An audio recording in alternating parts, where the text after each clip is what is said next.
안녕하세요. 크리스천 영상길 원년의 심호사입니다. 오늘은 엘리야의 기도 시합이 지연된다면 살아남을 기도자가 현대교회에 있겠는가? 라는 제목을 한번 생각해 볼게요. 아시다시피 현대교회의 기도소리가 사라진 지 오래되고 있죠. 대부분의 크리스천들은 하루에 10분도 기도하지 않아요. 그래도 자신들은 천국에 들어갈 것을 철석같이 믿고 있습니다. 그러나 심판대에 서면 자신들의 믿음이 얼마나 어리석고 무지했는지 확연하게 깨닫게 되겠죠. 그러나 문제는 더 이상 회개의 기회가 주어지지 않는다는 것입니다. 그러므로 지옥의 불길에 던져져 이를 갈며 영원한 고통의 시간을 보내야 할 것입니다. 그러나 저의 주장이 찻잔 속의 폭풍이라는 것을 제가 모르는 바는 아니에요. 그럼에도 누가 듣든지 아니든지 저는 오늘 저에게 주어진 말을 할 뿐입니다. 너희는 너희 신의 이름을 부르라. 나는 여호와의 이름을 부르리니 이에 불로 응답하는 신 그가 하나님이니라. 백성이 다 대답하되 그 말이 옳도다 하니라. 엘리야가 바알의 선지자들에게 이르되 너희는 많으니 먼저 송아지 한 마리를 택하여 잡고 너희 신의 이름을 부르라. 그러나 불을 붙이지는 마라. 그들이 받은 송아지를 가져다 잡고 아침부터 낮까지 바알의 이름을 불러 이르되 바알이여 우리에게 응답하소서 하나 아무 소리도 없고 아무 응답하는 자도 없으므로 그들이 그 쌓은 제단 주위에 뛰놀더라. 정오에 이르러는 엘리야가 그들에게 조롱하여 이르되 큰 소리로 부르라. 그는 신인즉 무슨 하고 있는지, 혹은 그가 잠깐 나갔는지, 혹은 그가 길을 행하는지, 혹은 그가 잠이 들어 깨워야 할 것인지를 하며 이에 그들이 큰 소리로 부르고 그들의 규례를 따라 피가 흐르기까지 칼과 창으로 그들의 몸을 상하게 하더라. 이같이 하여 정오가 지났고 그들이 미친 듯이 떠들어 저녁 소재 드릴 때까지 이르렀으나 아무 소리도 없고 응답하는 자나 돌아보는 자가 없더라. 열왕기상 18장 24절 29절 말씀입니다. 이 구절은 그 유명한 갈멜산의 기도 시합을 묘사한 내용의 일부입니다. 엘리야와 바알과 아세라 선지자 450명과 목숨을 건 기도 시합이죠. 그 결과는 여러분도 잘 알고 계십니다. 아무런 결과를 내지 못한 바알과 아세라의 그 제사장 450명은 죄다 죽음을 면치 못했죠. 그들이 기도 시합에 초대받았을 때 어떤 심정이었을까요? 당시 바알과 아세라의 신은 이방 나라뿐만 아니라 이스라엘에서도 명예를 떨치고 있었습니다. 왕비 이세벨은 아예 왕궁 안에 바알 신전을 지어놓고 제사장들을 극진히 대접했죠. 이렇게 바알 신의 인기는 하늘을 찌르렀습니다. 그러던 중 기도 시합에 초청을 받았으니 그들이 얼마나 자신만만했겠어요. 1대1 시합도 아니고 450대 1의 기도 시합이라 더욱 그랬을 것입니다. 그렇다면 당신의 바알 신은 아무런 능력이 없던 그런 잡신이었을까요? 만약 그랬다면 바알과 아세라의 선지자들이 이 기도 시합에 선뜻 응할 리가 없겠죠. 이런저런 핑계를 대면서 시합을 받아들이지 않았을 것입니다. 그러나 그들이 기꺼이 기도 시합을 수락한 것은 그들 나름대로 기적과 이적을 일으킨 능력을 기대했을 것입니다. 아시다시피 우상의 배후에는 귀신들이 있습니다. 귀신들은 타락한 천사이며 탁월한 영적 능력을 지니고 있어요. 무당을 보세요. 그들이 구슬하여 병도 낫고 점을 쳐서 과거서도 흔하게 알아맞히지 않습니까?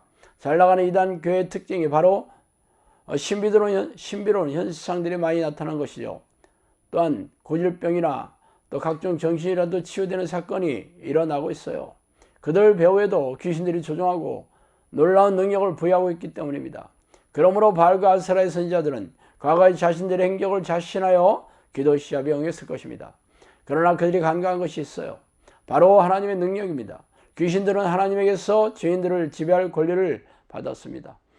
그래서 하나님이 간섭하지만 않는다면 신비한 현상과 기이한 기적으로 사람들을 속여 생명과 영혼을 사냥하여 지옥에 던져지게 합니다. 그러나 하나님의 영이 함께 하시는 사람인 엘리야가 누구인지 알지 못했던 것이 그들의 치명적인 실책이었죠. 우리는 이 사건을 읽으면서 하나님의 능력이 놀라워하며 뿌듯해하게 하고 있습니다. 그러나 그런 일이 현대의 교회에 똑같이 이 시대에 똑같이 지어난다면 현대교회 목회자들과 교인들은 목숨을 부지할 수 있을까요? 하나님은 과거의 하나님이 아니라 현재의 하나님이시며 성경의 위인들의 하나님일 뿐 아니라 우리의 하나님이시라고 믿고 있죠. 그래서 당신은 성경에 기록된 일이 당신의 삶에서 지속적으로 일어나고 있으며 성경의 위인들이 지녔던 영적 능력을 당신도 지니고 있습니까? 아마 저희 주장의 얼굴색이 변하며 마음이 어두워진 이들이 한둘이 아닐 것입니다. 그러면서 자의적으로 해석한 성경 구절을 앞서며 현대시대는 성경에 기록된 시대처럼 하나님께서 일하시지 않는다면서 상황을 빠져나오고 싶어 하겠죠. 그렇다면 살아계신 하나님이 아니라 과거의 하나님이시며 성경의 위인들만의 하나님이시라는 얘기가 아닙니까? 그러나 교회 주변에 널려있는 자신들과 다름없이 무능하고 무기력한 그런 목사들과 교인들에게만 통할 변명거리에 불과합니다. 무기력한 믿음의 능력은 무능한 사람들에게만 위안이 되고 위로가 될 뿐이기 때문이야.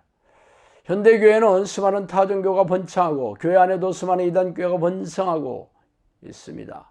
그들은 자신들의 종교가 참 종교이며 자신들이 믿고 있는 하나님이 참 하나님이라고 목소리를 높이고 있습니다.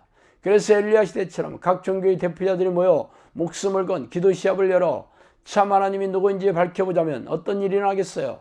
그동안 자신들의 교회가 하나님이 함께 하시는 교회라고 큰 소리를 탕탕 치던 목사들이 자신있게 기도 시합에 참여하겠습니까? 그들은 신비한 현상을 드러내며 고질병을 치유하던 무당이나 타종교, 이단교의 종교 지도자들은 기꺼이 받아들여 자신의 위상을 높이고 홍보할 기회로 삼을 것입니다. 그러나 현대 교회에서 누가 나가겠어요?